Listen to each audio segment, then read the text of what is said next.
Doctor ortho, अब दर्द भी घुटने टेकेगा। नमस्कार, चैनल 4 न्यूज इंडिया पर आपका बहुत बहुत स्वागत है। मैं हूं प्रदीप दवास।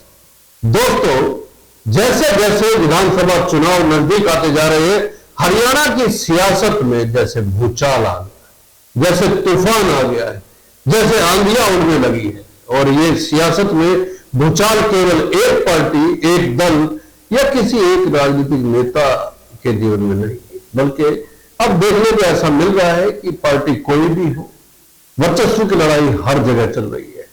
अपने आप को साबित करने की लड़ाई हर जगह चल रही है और इस लड़ाई में हर कोई अव्वल आना चाहता है, हर कोई एक दूसरे को नीचे ले जाना चाहता है और हर कोई किसी को पछाड़ने की कोशिश में लगा हुआ है। ये रंग चलते रहेंगे क्योंकि सियासत है और सियासत के जितने रंग देखे जाए उतने कम होते हैं। ये भी एक रंग है सियासत का और इस रंग में इस समय हरियाणा की राजनीति पूरी तरह रंगी हुई है। चाहे कांग्रेस की बात कर ले और चाहे भारतीय जनता पार्टी की बात कर ले, हर नेता के लिए ये समय है अपने आप को साबित करने का।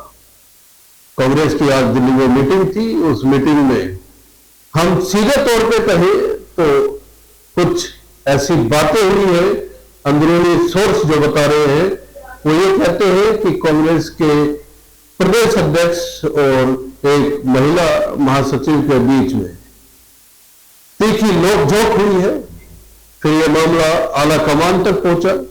उसके बाद प्रदेश अध्यक्ष को समझाया गया है कि हर वर्ग को या हर धड़े को साथ लेके चलना होगा। क्या कांग्रेस में इस तरह की चीजें हमेशा सामने आती रही, हमेशा इन पर चर्चा होती रही, लेकिन कैडर बेस्ड पार्टी जिसको बोलते हैं, अनुशासित पार्टी जिसको बोलते हैं, कहा जाता है कि भारतीय जनता पार्टी में आदमी साया और सूचना आई और सोचना बंद। लेकिन अब बीजेपी में भी ऐसा नहीं है। ऐसा लग रहा है कि कांग्रेस में जो अंदरूनी लोकतंत्र के नाम पे अनुशासनहीनता जिसको कहा जा सकता है, वो पिछले कुछ दिनों में दिखाई देती रही है। अब उसने भारतीय जनता पार्टी में भी पैर पसारने शुरू कर दिए। यहां पे नेताओं को निपटाने का सिलसिला शुरू हो गया है और एक वक्त में जो कांग्रेस के लिए कहा जाता था कि कांटा निकालने की राजनीति कांग्रेस के भीतर चलती है, वो कांटा निकालने की राजनीति क्या भारतीय जनता पार्टी में भी शुरू हो गई है?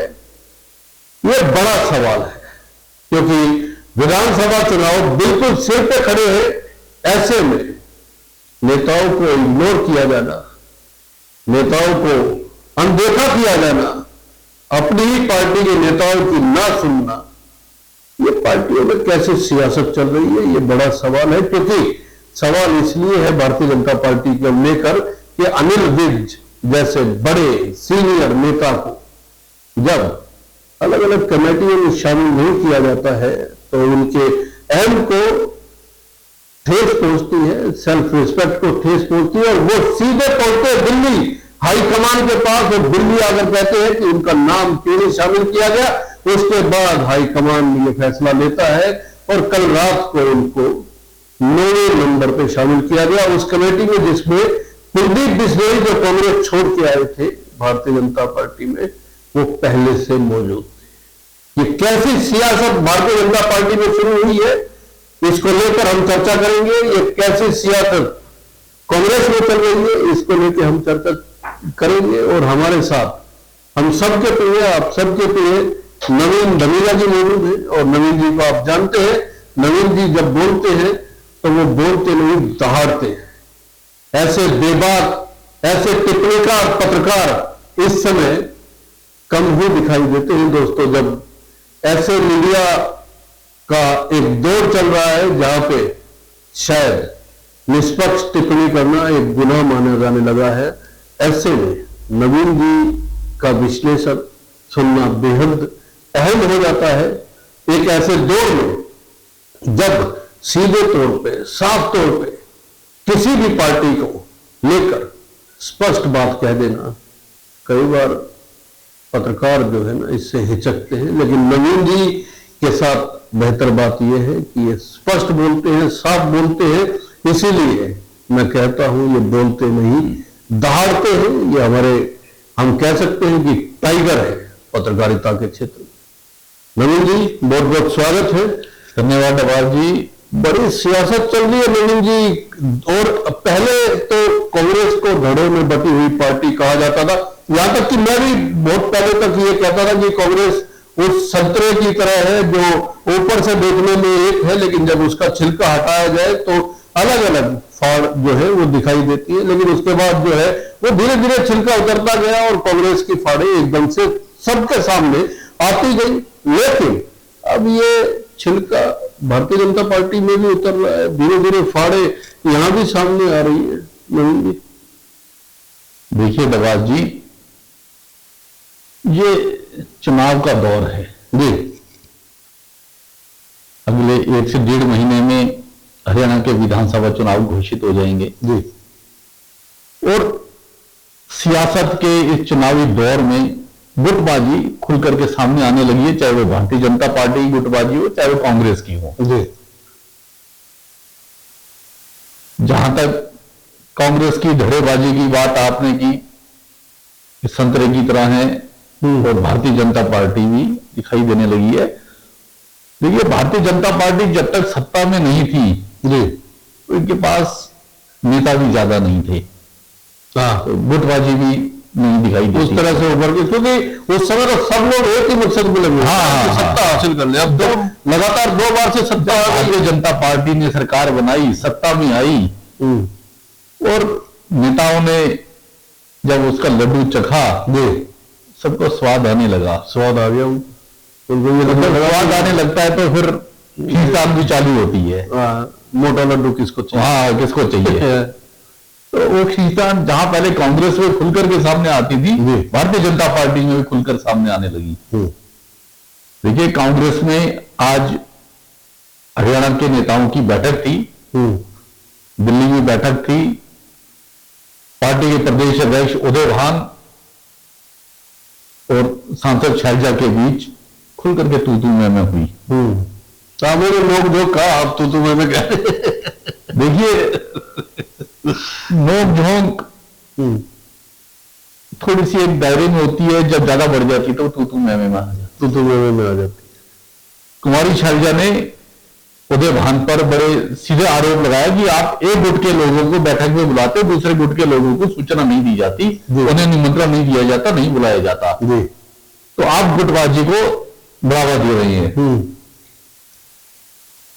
और इसमें ये कोई बात छुपी हुई नहीं है। उदय भान पूर्व मुख्यमंत्री भूपेंद्र सिंह हुड्डा के साथ जुड़े हुए हैं। बिल्कुल, ये कांग्रेस से बड़ा स्पष्ट है, जनता भी जानती है, कांग्रेसी भी जानते हैं, और पार्टी हाईकमान भी जानती है। तो इस गुटबाजी को लेकर के जब उनके बीच नोकझोंक हुई, तू मैं हुई, बैठक के बाद उदय भान इस मुद्दे को लेकर के पार्टी हाईकमान के पास गए, क्योंकि पार्टी हाईकमान के पास ये मामला पहुंच चुका था जी। उन्होंने वहां जाकर के अपने सफाई देने की कोशिश की, तो पार्टी हाईकमान ने साफ कहा, चुनाव का दौर है, चुनाव का समय है, और तुम्हें इस बात का ध्यान रखना चाहिए कि गुटबाजी ना हो। आप हर गुट को, हर नेता को बराबर सम्मान दो। बड़े कड़े शब्दों में ये कहा गया। तो देखिए, कांग्रेस की गुटबाजी बड़ी खुलकर के सामने आती रही है, और जब तक भारतीय जनता पार्टी में गुटबाजी नहीं थी, भारतीय जनता पार्टी में सत्ता में नहीं थी, तो भारतीय जनता पार्टी इस बात को एक बड़ा मुद्दा बनाया करती थी। यदि कांग्रेस पहले आपस में तो एक हो जाए, दूसरी पार्टी के साथ तो बाद में लड़े, चुनाव बाद में लड़े, पहले आपस में एकता कर लें। लेकिन अब वही बात भारतीय जनता पार्टी में भी लागू होने लगी है। क्या विज साहब को देखो दिल्ली भागना पड़ा। देखिए, विज साहब, अनिल विज 5 बार विधायक और मंत्री रही है, जमीनी नेता हैं, उनका अपना एक कद है।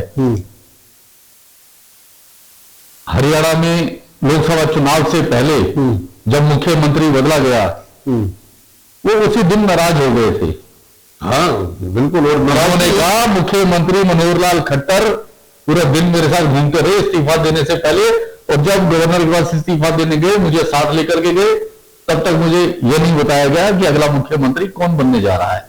और फिर जब अगले मुख्यमंत्री का नाम अनाउंस हुआ तो कहा कि मैं इस पाप का भागीदार नहीं बनूंगा। हाँ, जब मुख्यमंत्री नायब सिंह सैनी का नाम सामने आया, उन्हें एक झटका लगा और उन्होंने इस बात का विरोध किया।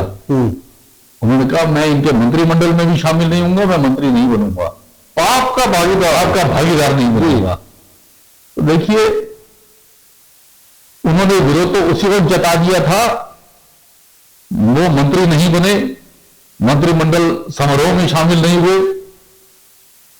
उसके बाद मुख्यमंत्री, पूर्व मुख्यमंत्री दोनों उनके घर गए, उनको मनाने की बात की।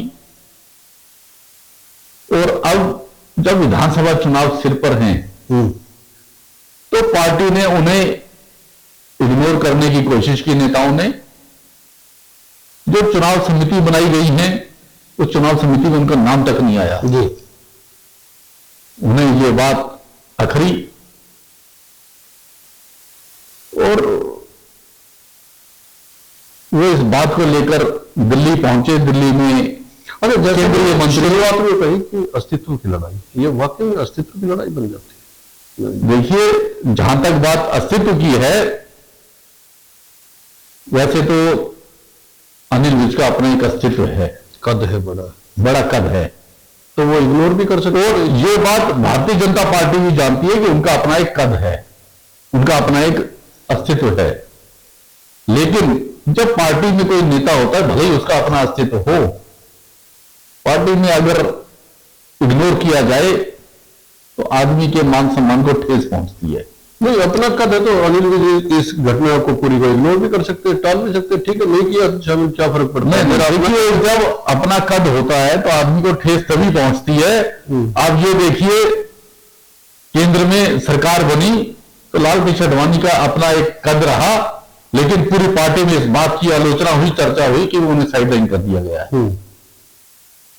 मतलब उनका अपना एक कद रहा। कहने की बात यह है कि अनिल विज साहब सिर्फ उतना मांग रहे जितना वो डिजर्व करते हैं, उससे ज्यादा मांग नहीं है वो, लेकिन उतना भी नहीं दिया गया।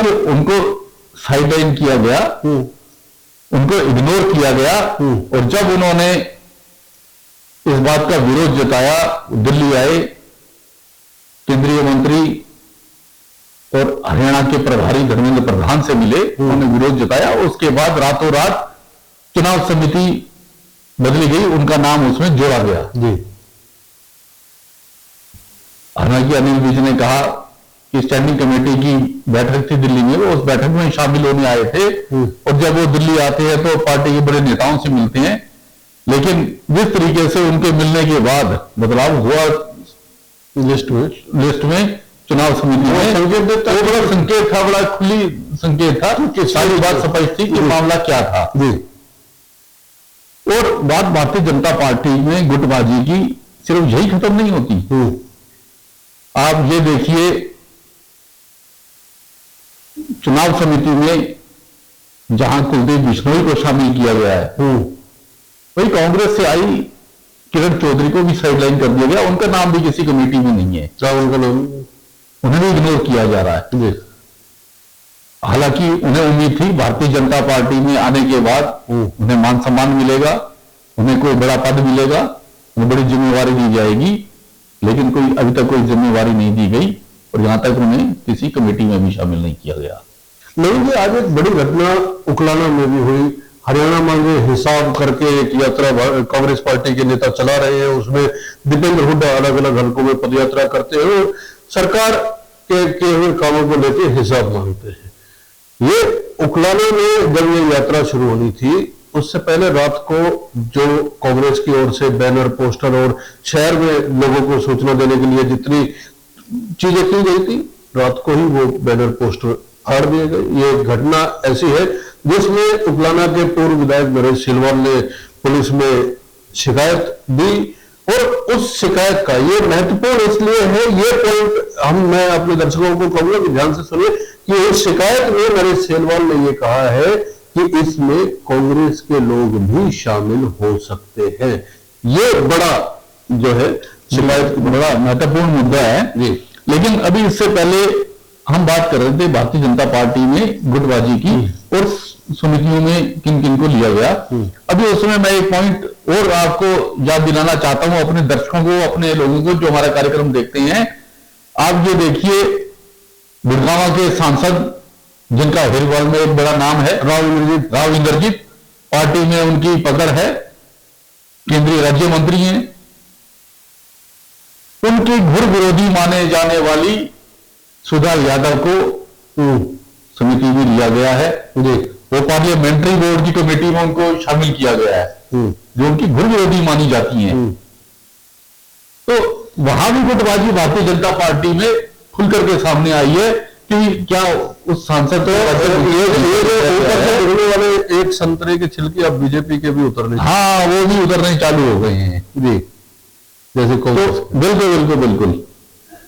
तो अभी तक तो भारतीय जनता पार्टी इस बात को मुद्दा बनाती थी, वो कहती थी कि कांग्रेस आपस में एक हो जाए, आपसे गुटबाजी है वो आपस में समझौता करें, उसके बाद वो हमारे से लड़ेंगे चुनाव। लेकिन कांग्रेस की गुटबाजी का मुद्दा तो है ही ना। देखिए, इसमें कोई शक वाली बात। आज ये जो नरेश सिलवाल वाली घटना है, देखिए, नरेश सिलवाल वाली घटना, ये बड़ी घटना है।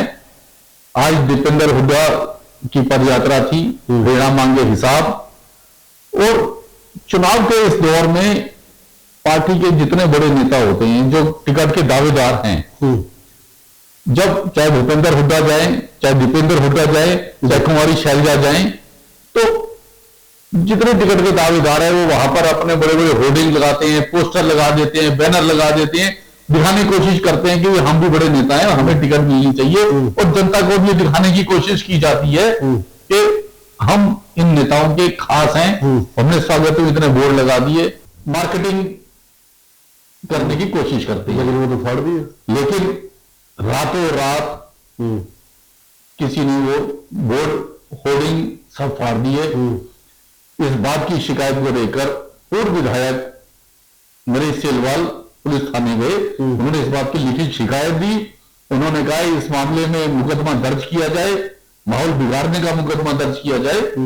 किसी ने माहौल बिगाड़ने की कोशिश की। और जब पत्रकारों ने उनसे पूछा कि क्या लगता है कि ये भारतीय जनता पार्टी के लोगों ने बैनर पोस्टर फाड़े हैं, तो उन्होंने कहा कि आपके होर्डिंग उन्होंने फाड़े हैं, उन्होंने कहा जरूरी नहीं है भारतीय जनता पार्टी के लोग, कांग्रेस के भी हो सकते हैं। ये बड़ा बयान था उनका। ये बड़ा बयान बड़ा महत्वपूर्ण है। चुनाव का समय, दीपेंद्र हुड्डा की रैली वहां पर, दीपेंद्र हुड्डा का शो वहां पर, और उस वक्त बैनर पोस्टर फाड़ दिए जाए और उंगली अपने नेताओं पर भी उठे। नवीन जी, आखिर में दो महत्वपूर्ण सवाल।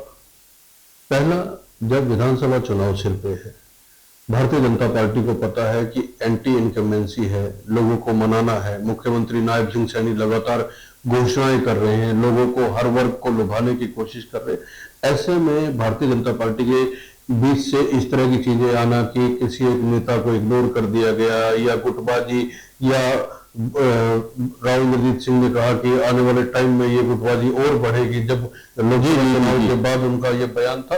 तो जो भारतीय जनता पार्टी की इस समय स्थिति है, जब उसको हर मुद्दे पे विपक्ष घेर रहा है, उसको उन मुद्दों को साधना है, साथ ही उसको इन चीजों पर रोक भी लगाने, कितनी बड़ी चुनौती मानते हैं।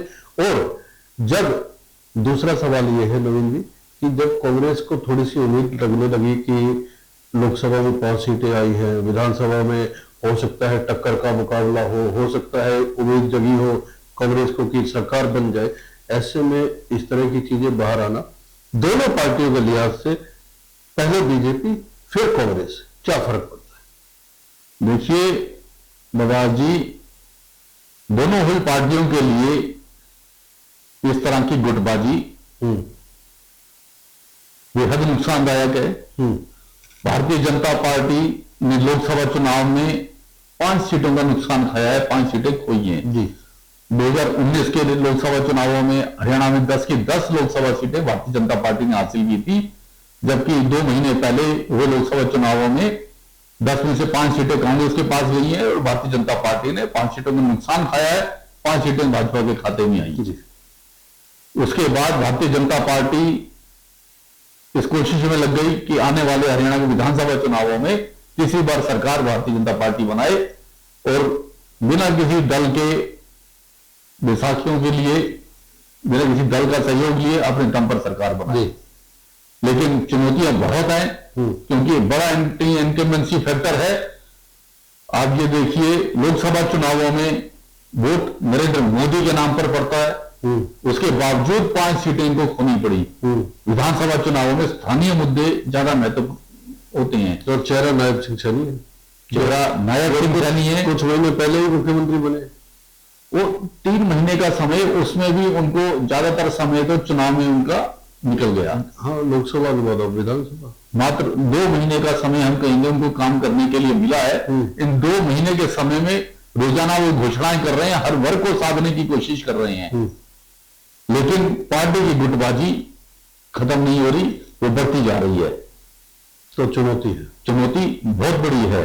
और कांग्रेस के लिहाज से देखिए, अगर यही चुनौती इनके लिए इतनी बड़ी है, एक तरफ एंटी इनकम्बेंसी फैक्टर है, जनता नाराज है, और आपस की गुटबाजी ये बड़ी नुकसानदेह हो सकती है इनके लिए।